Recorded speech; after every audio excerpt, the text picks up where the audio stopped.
My videos are for entertainment only. All source materials in my videos are from the public domain and comply with the USA Fair Use and UK Fair Dealing Guidelines.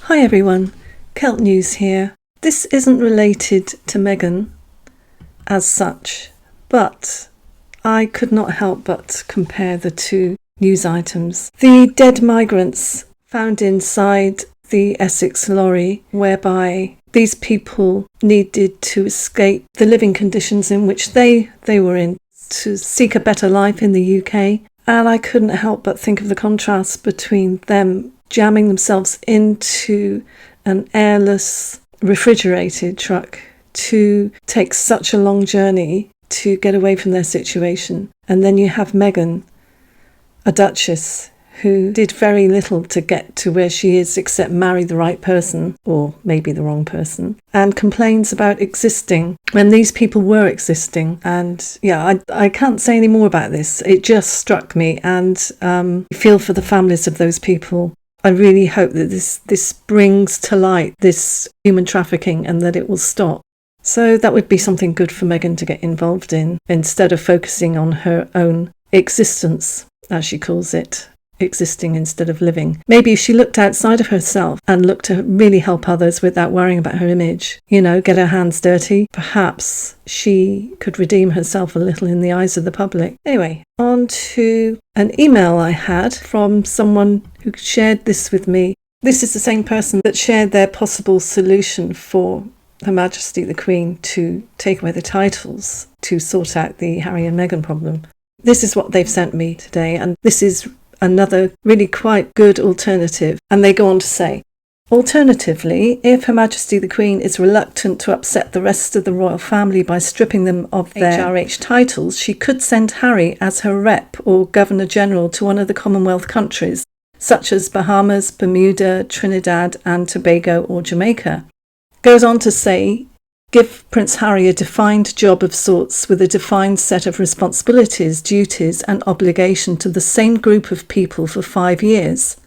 I think that could work. Rather than allowing them to float around like butterflies with no schedule, no responsibilities to anyone, jetting here, there and yonder on endless holidays wherever they like, whenever they like. If they are genuinely interested in helping people, all those Caribbean island nations have enough social problems to keep them busy. They can also use their connections to attract investors to bring their capital and know-how to build up the local economy and create meaningful jobs and a bright future for the islanders. Absolutely. If nothing else, they could provide the impetus and the means for a greater Caribbean cooperation network or system with the countries of South and North America for better weather forecasting, search and rescue, and reconstruction after devastating hurricanes. There is much good they could do in the Caribbean, instead of wasting their lives pursuing pleasure and frivolities. Princess Diana had no ties to that region of the world. There is really nothing there to remind the man-child of his lost mummy. It is also virtually paparazzi-free. Local media types are easygoing. Prince Harry has no history with them. I think that could work. And then this person goes on, what's more, the peoples of the Caribbean are energetic, hardworking, entrepreneurial, bold and creative, and they know how to party. It will be a match made in heaven. Who knows, given a challenge, even Meghan might rise to the occasion and surprise us all.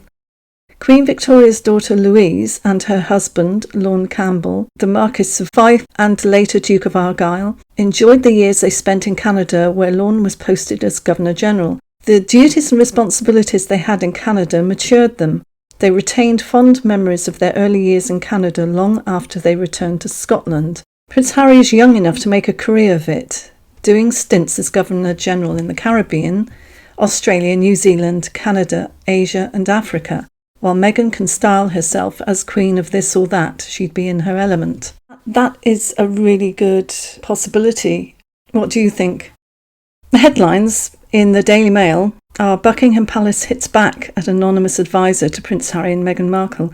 Well, I think a lot of us would agree it's about time they actually publicly hit back. This was where they claimed that the royal couple had single-handedly modernised the monarchy. So the Sussex's aides are being rebuked now by the palace.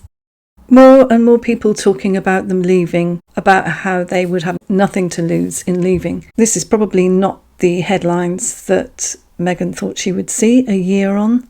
The thing is, their story about modernising the monarchy was implying that they were too good for the royal family. And it says here, it's extremely disrespectful to everyone who works for and on behalf of the Queen and other senior members of the royal family. And so it is. It's a thousands-old institution, and Her Majesty the Queen has played her part perfectly. People admire her and respect her. And for Meghan to come along and just say she's going to improve it all is very arrogant. And there is a lot of talk about Prince Harry needing help. This has been going on for a long time. We've been saying this, many of us, for quite a while. And he's not likely to get the help he needs if he's still with her. He needs to actually stay somewhere and get the help that he needs. But maybe it'll take a bit more for that to happen. So there's talk of Prince Harry and Meghan to face William and Kate on Remembrance Sunday. And where will they stand? Will they be pushed off into another corner?